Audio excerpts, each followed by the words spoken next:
Hi everyone, just doing another video in the hope of finishing off my testimony. It's raining quite a lot here where I am.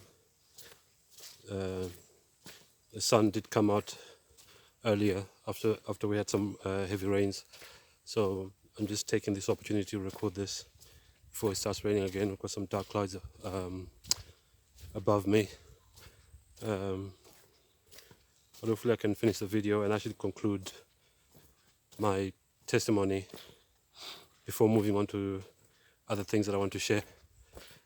So last time I shared how I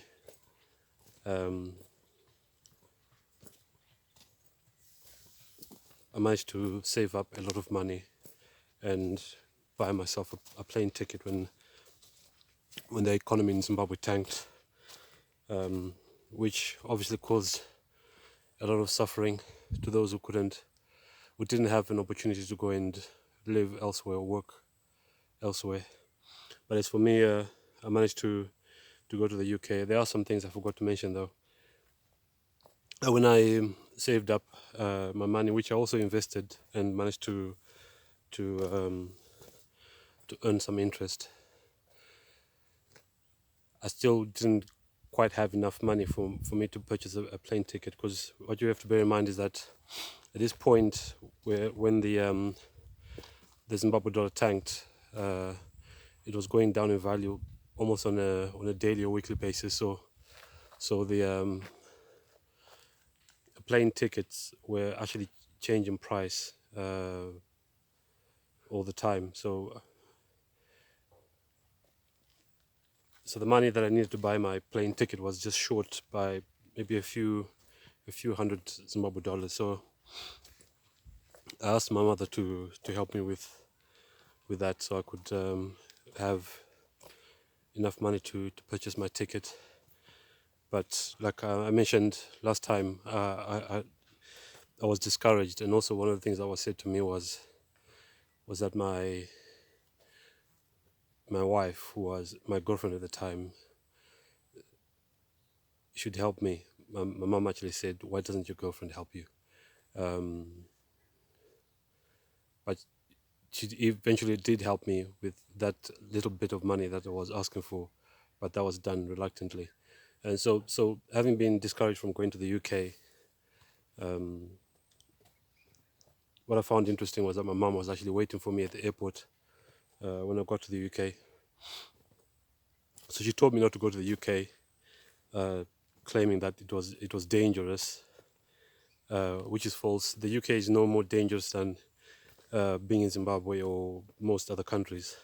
And the other thing that was said, which I mentioned, was that I'll be treated like a second-class citizen, which is true, but that shouldn't have stopped me from having my own personal experiences and chasing my own goals and my own dreams.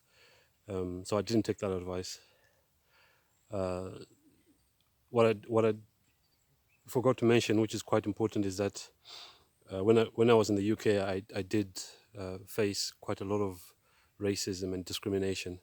And in fact, within the first 2 weeks of arriving in the UK, I made friends with this one guy within a few days of me arriving in the UK. So he invited me to his church, which was a Sunday keeping church. And since I was new to the UK and I was trying to make friends, I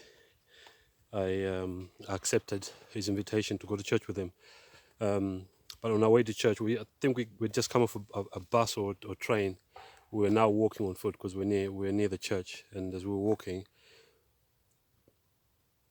out of nowhere, there was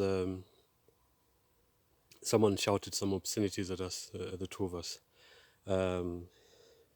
Basically, this person was in a car that was going past, stuck his head out of the window and called us niggers for no reason. And we knew he was talking to us because he was looking at us.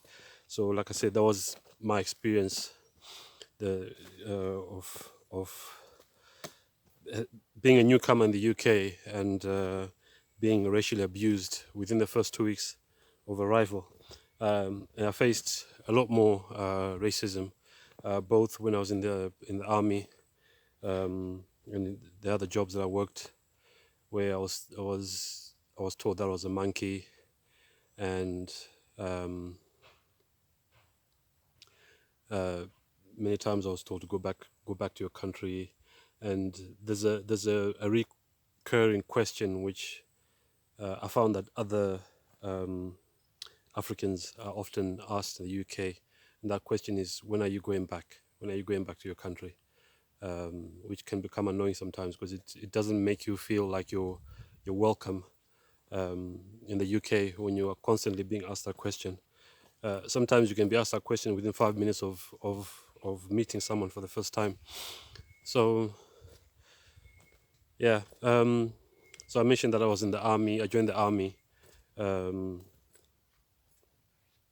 During that time, or shortly after joining the army, I then got married, and I started to face a lot of problems with my parents because once again, this whole theme of culture, which was, I'd say, never mentioned when I was growing up.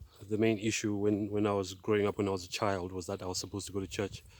But then when I got married, I started hearing that according to custom or African culture, you and your wife have to do this.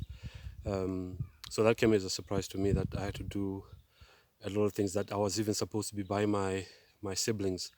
Me and my wife were supposed to be buying my siblings clothing, but that had never been mentioned. And like I said previously, I actually don't believe that it's my responsibility to do that as long as my parents are alive, and they were fairly young at the time, and they were both working. So as well, there was no reason for me and my wife to become like the parents to my siblings. So um, something else as well that happened after uh, when I was in the process of applying to join the police in the UK.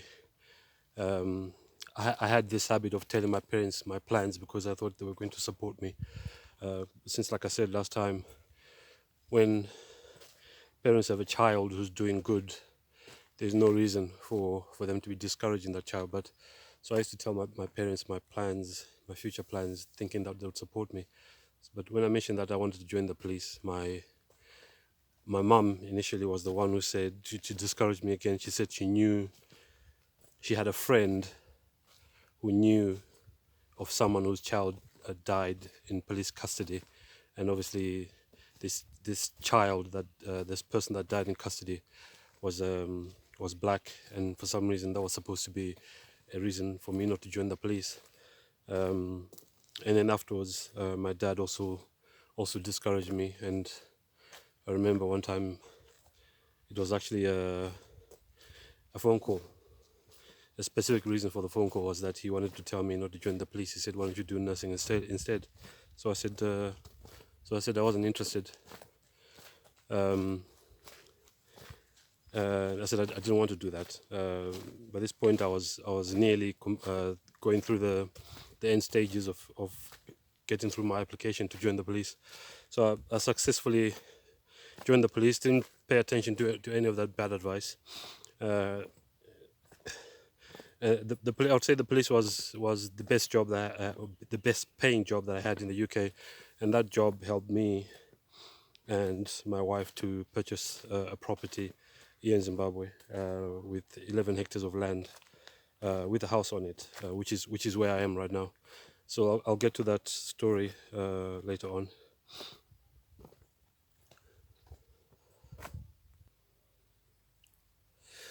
Yeah. So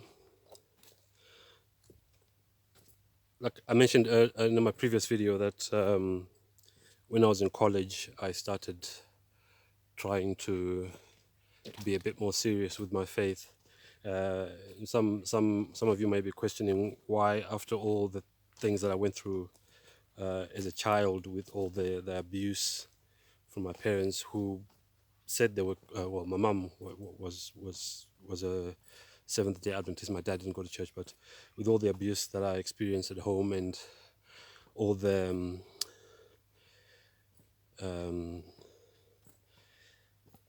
apostasy, maybe that I was told about that was going on in this Seventh Day Adventist church.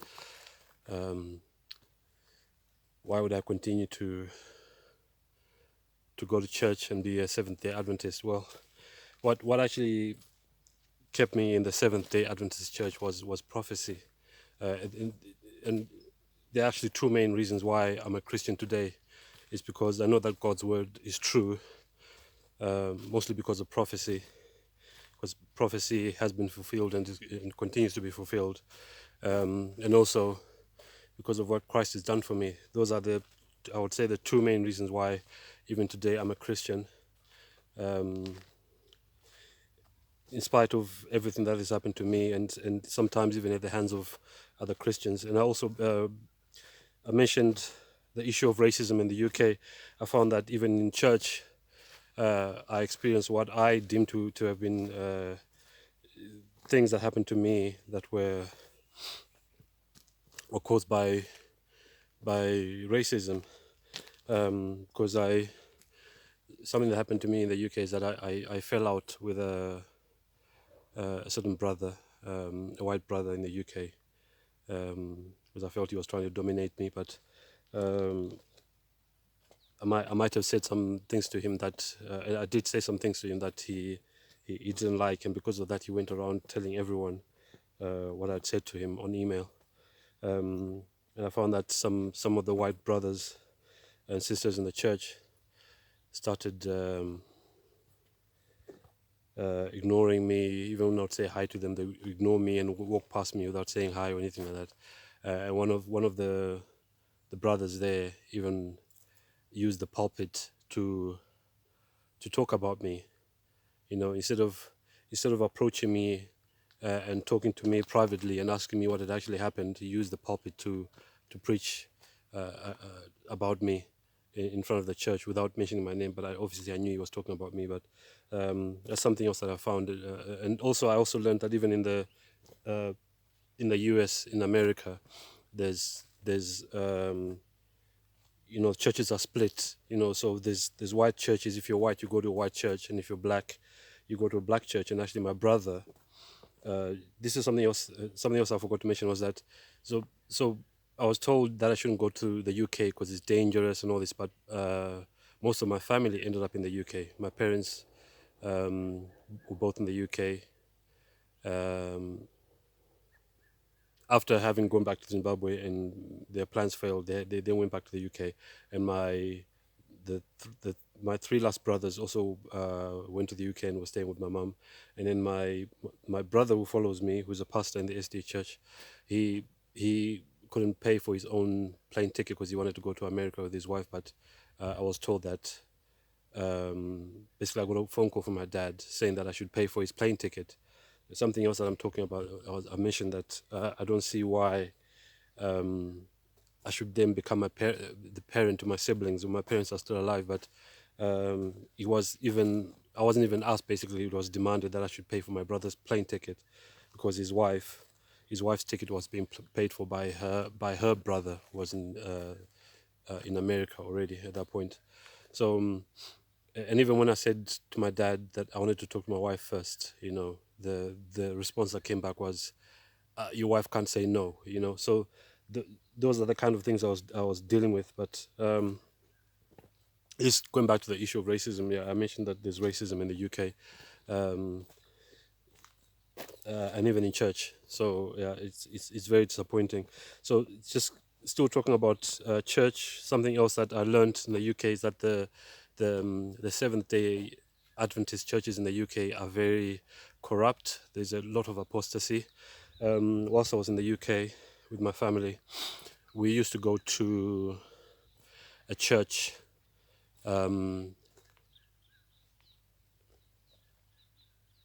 called